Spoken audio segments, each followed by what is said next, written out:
Good morning friends. जैसे हम पिछले क्लास में देखे थे मॉनेटरी पॉलिसी के कुछ जो टर्म होते हैं उसके बारे में, जैसे CRR, SLR, OMO, MSF, ये सब के बारे में देखे थे। और हम आप लोगों को बोले थे कि उसका यूज इन्फ्लेशन में होगा। आज हम देखेंगे इन्फ्लेशन यानी मुद्रास्फीति या महंगाई। इसी को क्या बोलते हैं? महंगाई बोलते हैं। इन्फ्लेशन मतलब वस्तु एवं सेवा की कीमत में बढ़ोतरी, यानी जो वस्तु होती है, यानी जो प्रोडक्ट होगा या जो सर्विस होगा, उसकी सेवा में क्या होगी, उसकी कीमत में क्या होगी, उसकी प्राइस में क्या होगी, बढ़ोतरी होगी। उसी को क्या बोलते हैं? इन्फ्लेशन बोलते हैं। या फिर मुद्रा का जो क्वांटिटी है, यानी मुद्रा की मात्रा बढ़ जाना ही क्या है? महंगाई है। मुद्रा की मात्रा बढ़ जाना ही महंगाई है। या फिर इसी मुद्रा को क्या बोलते हैं? तरलता का बढ़ जाना ही महंगाई है। और ये डिफिनेशन कहाँ पूछा हुआ है? ये UPPSC में, और ये BPSC के लिए भी इम्पोर्टेंट टॉपिक है। कौन सा? इन्फ्लेशन। तो इन्फ्लेशन क्या है? वस्तु और सेवा की कीमत में बढ़ोतरी, यानी मुद्रा की मात्रा बढ़ जाना ही महंगाई है। तरलता की मात्रा बढ़ जाना ही महंगाई है। जैसे मान लीजिए कि कोई आप वस्तु खरीद रहे हैं, जैसे मान लीजिए फ्रिज खरीद रहे हैं, उसकी कीमत क्या है? मान लीजिए 10,000 रुपया है। तो आप 10,000 रुपया पहले पे कर रहे थे, अब उसी फ्रिज के लिए आप 12,000 रुपया पे कर रहे हैं।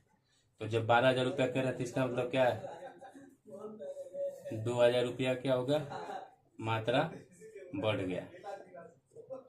और ये 2,000 क्या है? मुद्रा की मात्रा, यानी मुद्रा की क्वांटिटी क्या होगी? 2,000 बढ़ गई। और सेवा या वस्तु की कीमत भी क्या हुई? 2,000 रुपया बढ़ गई। तो इसे ही क्या बोलते हैं? इन्फ्लेशन बोलते हैं। यानी वस्तु और सेवा की कीमतों में बढ़ोतरी ही क्या है? इन्फ्लेशन है। अब देखेंगे कि इन्फ्लेशन बढ़ती क्यों है। आखिर महंगाई बढ़ती क्यों है? तो एक होती है मांग प्रेरित यानी डिमांड, और एक होती है आपूर्ति प्रेरित यानी आपकी मांग के अनुसार महंगाई बढ़ जाएगी। जैसे मान लीजिए अभी फ्रिज का एग्जांपल लिए, तो मान लीजिए इस फ्रिज को 10 लोग ले रहे थे, तो फ्रिज की कीमत कितना थी? 10,000 थी या 12,000 थी, जो भी थी। अब इसकी मान लीजिए इसकी मांग क्या हो गई? जैसे 20 लोगों को जरूरत पड़ गई। अब कंपनी क्या करेगी? इसकी दाम बढ़ा देगी, क्योंकि उसको प्रोडक्ट को बेचना है और उसको ज़्यादा से ज़्यादा प्रॉफिट कमाना है। और फ्रिज की ज़रूरत 20 लोगों को है, पहले 10 लोगों की थी तो उसकी कीमत 10,000 रखा। अब 20 लोगों की हो गई तो हो सकता है उसकी कीमत 12,000 रख दे, यानी 2,000 रुपया क्या करेगा? बढ़ा देगा। तो ये क्या हो गई? मांग के अनुसार, कि आप लोग की मांग क्या है। जैसे फ्रिज की मांग ज़्यादा हुई तो कीमत बढ़ गई। अब एक होता है आपूर्ति प्रेरित मतलब जैसे किसी चीज़ की बाजार में सप्लाई ही कम हो गई, इसको बोलते हैं सप्लाई, इसको बोलते हैं डिमांड। सप्लाई जैसे ये मान लीजिए फ्रिज पहले 10 लोगों की जरूरत थी और फ्रिज 8 ही है, तो दुकानदार क्या करेगा? उसके पास तो 10 लोग जाएंगे खरीदने के लिए फ्रिज, तो दुकानदार क्या करेगा कि इस फ्रिज की कीमत को बढ़ा देगा, क्योंकि लोग को तो लेना ही है। तो लोग जाएंगे फ्रिज को खरीदने, तो उसको क्या करेगा? दाम को बढ़ा देगा, क्योंकि उसके पास सप्लाई ही कम है। तो इसके कारण क्या होगी? महंगाई बढ़ जाएगी, यानी उस वस्तु की कीमत क्या होगी? बढ़ जाएगी। तो ये हुई मांग प्रेरित, ये है आपूर्ति प्रेरित। और मांग प्रेरित में भी कई से कारक हैं, इसमें अनेक कारक हैं। तब पहले हम देखते हैं मांग प्रेरित कारक जो है उसके बारे में। पहले हम इसको मिटा देते हैं।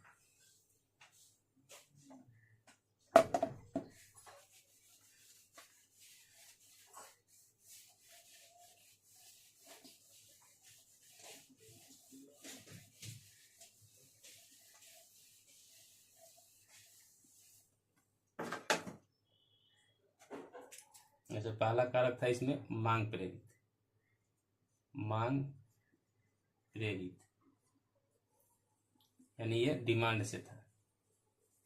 तो इसमें क्या करेगा, पहला कि सस्ती मौद्रिक नीति, यानी सस्ती मौद्रिक नीति, यानी कल हम आपको इसीलिए मॉनेटरी पॉलिसी पढ़ाए थे, जिसमें उसमें टर्म था CRR, SLR, MSF, bank rate, repo rate.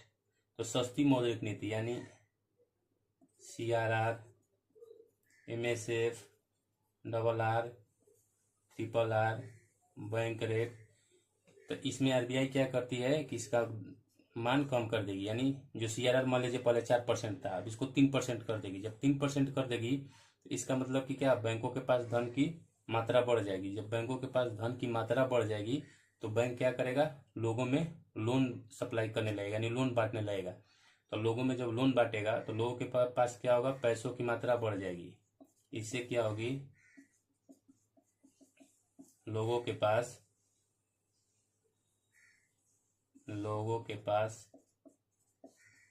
पैसा क्या होगा, बढ़ जाएगा। जब लोगों के पास पैसा बढ़ जाएगा तो वस्तु की मांग बढ़ जाएगी, क्योंकि लोगों के पास पैसा आ गया तो मांग बढ़ जाएगी। क्योंकि वो जैसे फ्रिज का मान लीजिए 10,000 दाम था, तो 10,000 की कीमत चुका सकते हैं, इसीलिए मांग बढ़ा देंगे। मांग बढ़ा देंगे तो महंगाई बढ़ जाएगी, महंगाई बढ़ जाएगी। अब एक दूसरा होता है इसमें, दूसरा कारक, ये तो हुआ पहला कारक। दूसरा कारक हुआ सार्वजनिक व्यय में वृद्धि, यानी सार्वजनिक व्यय में वृद्धि मतलब, सार्वजनिक मतलब जो सरकार जैसे कई मान लीजिए योजनाएं चलाती है, तो जो सरकार योजनाएं चला रही है उसके लिए इसे मजदूरों को पे करेगी वो।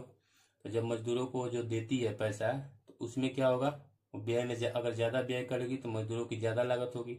मजदूरी लागत ज़्यादा होगी तो लोग, मजदूरों के पास पैसा ज़्यादा आएगा या लोगों के पास पैसा ज़्यादा आएगा। जो लोगों के पास पैसा ज़्यादा आएगा तो फिर वही होगा कि मांग बढ़ेगी, महंगाई बढ़ेगी। तीसरा होता है काला धन। काला धन यानी वैसा धन, काला धन किसको बोलते हैं, वैसा धन जिस पर कोई टैक्स नहीं दिया जाता है, जिस पर कोई टैक्स नहीं दिया जाता है। अगर काला धन है तो उस काला धन से क्या होगा, लोग मार्केट में लगाएंगे। जैसे मान लीजिए कि आपके पास 10,000 रुपया काला धन है, या मान लीजिए 1,00,000 रुपया है, आपके पास 1,00,000 रुपया है, आप इस पर कोई सरकार को टैक्स नहीं दे रहे हैं, तो आप क्या करेंगे, इसी धन को आप क्या करेंगे, बाजार में जाके खपत करेंगे। नहीं, बाजार में कोई चीज़ खरीदेंगे या परचेस करेंगे, तो आप परचेस करेंगे तो उससे क्या होगा कि उस वस्तु की डिमांड बढ़ जाएगी, उस वस्तु की डिमांड बढ़ जाएगी। जैसे ही डिमांड बढ़ी, इसका मतलब वो महंगाई बढ़ा देगी, महंगाई बढ़ा देगी। ये 3 कारक हुए। अब इसमें चौथा कारक है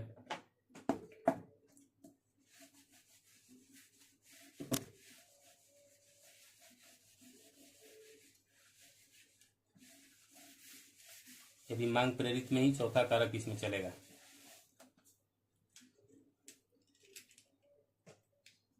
लोगों का प्रदर्शन प्रभाव। लोगों का प्रदर्शन प्रभाव।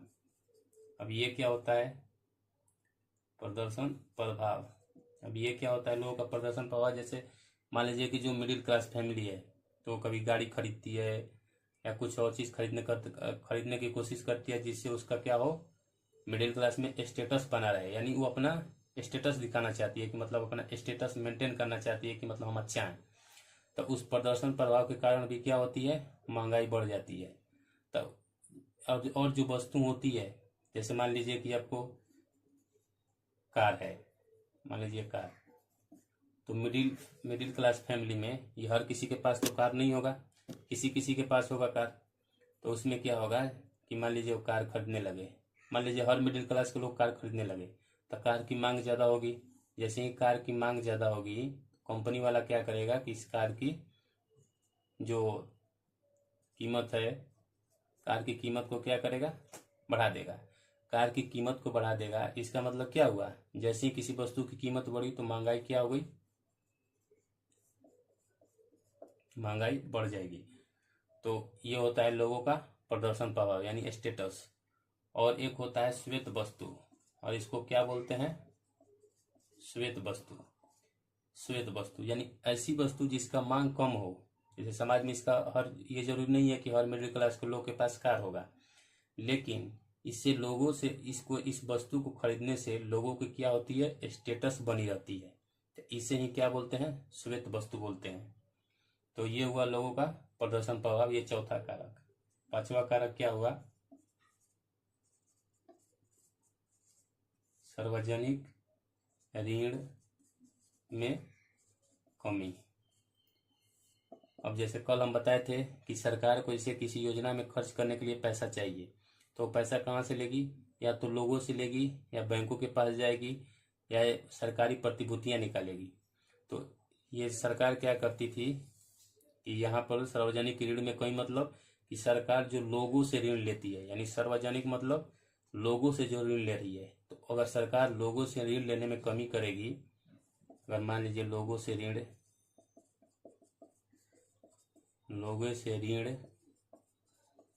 लेने में सरकार क्या करेगी, सरकार कमी कर देगी। मान लीजिए कमी कर देगी, और जब सरकार कमी कर देगी इसका मतलब क्या कि आपके पास पैसा बढ़ जाएगा। तो पैसा क्या होगा, लोगों के पास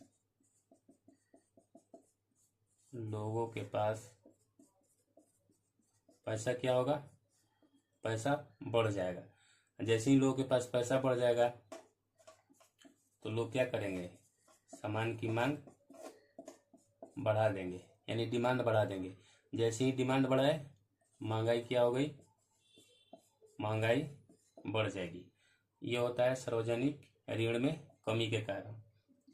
एक होता है सातवां, ये चौथा, ये पांचवा, ये छठा कारक। छठा कारक में जैसे हुआ जनसंख्या में वृद्धि, जनसंख्या में वृद्धि, इससे भी महंगाई बढ़ेगी। अब इससे महंगाई कैसे बढ़ेगी, जैसे मान लीजिए कि अभी आपके फैमिली में 4 लोग हैं या 5 लोग हैं मान लीजिए, तो इसकी खपत करने के लिए से आप कोई चीज़ खरीदने जाते हैं। जैसे मान लीजिए आप दाल खरीदने गए या चावल खरीदने गए, मान लीजिए चावल खरीदने गए, ये 5 लोगों के लिए, मान लीजिए 5 केजी आप चावल खरीदे। दुकानदार के पास 5 केजी ही चावल था, तो 5 केजी आपको पहले दे दिया। अब जैसे ही जनसंख्या बढ़ी तो अब क्या होगा, 6 के, अब मान लीजिए 5 की जगह आप हो गए 10। तो जैसे 10 लोग होगा, अब आपको हर आदमी पे 1 केजी की जरूरत है। 10 लोग हुए तो अब आपको 10 केजी की जरूरत पड़ेगी, 10 केजी की जरूरत पड़ेगी, लेकिन दुकानदार के पास 5 ही केजी चावल है। तो अब दुकानदार क्या करेगा, दुकानदार सोचेगा कि ओ, इसके पास जनसंख्या ज़्यादा है, इसका मतलब उसके भलन के लिए या पालन पोषण के लिए वो तो सामान खरीदेगा ही, चावल खरीदेगा ही, दाल खरीदेगा ही। वो क्या करेगा, अब सोचेगा कि अब हम इस पर ज़्यादा से ज़्यादा प्रॉफिट कमाएं। तो जैसे ही ज़्यादा से ज़्यादा प्रॉफिट कमाना चाहेगा, इसका मतलब क्या करेगा, वो चावल की कीमत में क्या कर देगा, चावल की कीमत क्या करेगा, बढ़ा देगा, यानी चावल की कीमत बढ़ा देगा। तो चावल की कीमत में बढ़ोतरी मतलब क्या, महंगाई में बढ़ोतरी हो जाएगी, यानी इससे सामान क्या हो जाएगी, महंगी हो जाएगी। ऐसे भी जनसंख्या जो है वो गुणात्मक मात्रा से बढ़ती है, जनसंख्या गुणात्मक श्रेणी से बढ़ती है, गुणात्मक श्रेणी से बढ़ती है। और जो प्रोडक्शन है, यानी जो उत्पादन है, उत्पादन समानांतर श्रेणी में बढ़ता है, समानांतर श्रेणी में बढ़ता है। इसका मतलब क्या हुआ, जैसे मान लीजिए अभी 4 लोग थे, 4 लोग, इसके बाद ये 8 होंगे, 8 के बाद ये 16 होंगे, 16 के बाद ये 32 होंगे। मतलब जनसंख्या का ये लगातार डबल होते जा रही है, यानी गुणात्मक होते जा रही है। लेकिन उत्पादन, जैसे पहले मान लीजिए 1 था, 3 होगा, 5 होगा, 7 होगा, मतलब इस तरह से वो समानांतर श्रेणी में बढ़ते जाएगी। जनसंख्या का और ये गुणात्मक श्रेणी में लगातार बढ़ते जा रही है। तो जनसंख्या में वृद्धि भी क्या करेगी, महंगाई को बढ़ा देगी। इसमें एक होता है निर्यात में वृद्धि, 7वां कारक है निर्यात में वृद्धि। जैसे यहाँ मान लीजिए निर्यात में वृद्धि, यानी अब किसी चीज को क्या किए, एक्सपोर्ट कर दिया, यानी दूसरे देश के पास भेज दिए। जैसे इसे मान लीजिए हम एक एग्जांपल ले रहे हैं, जैसे चावल का या दाल का। जैसे ये हम क्या किए कि मान लीजिए इसको किसी दूसरे देश की जरूरत है, चावल की या दाल की, तो सरकार ने क्या किया कि चावल और दाल को क्या किया, एक्सपोर्ट कर दिया, यानी निर्यात कर दिया, निर्यात कर दिया। अब इससे क्या होगा कि मान लीजिए ये तो निर्यात कर दिया, दूसरे देश को निर्यात कर दिया, और मान लीजिए अचानक कहीं भारत में भी, या अपने देश को ले लेते हैं, भारत को ही ले लेते हैं, तो भारत में मान लीजिए चावल की मांग बढ़ गई, चावल की मांग बढ़ गई। अब सरकार के पास तो चावल है ही नहीं, क्योंकि वो चावल तो एक्सपोर्ट कर दिया, निर्यात कर दिया है। तो मान लिया चावल की इधर मांग बढ़ गई, तो अब चावल की जैसे ही मांग बढ़ेगी, तब इसमें लोग क्या करेंगे, चावल की जैसे ही मांग बढ़ी तो चावल की मांग बढ़ेगी, चावल की मांग बढ़ी, जैसे ही चावल की मांग बढ़ेगी कीमतें क्या होगी, कीमतें बढ़ जाएगी।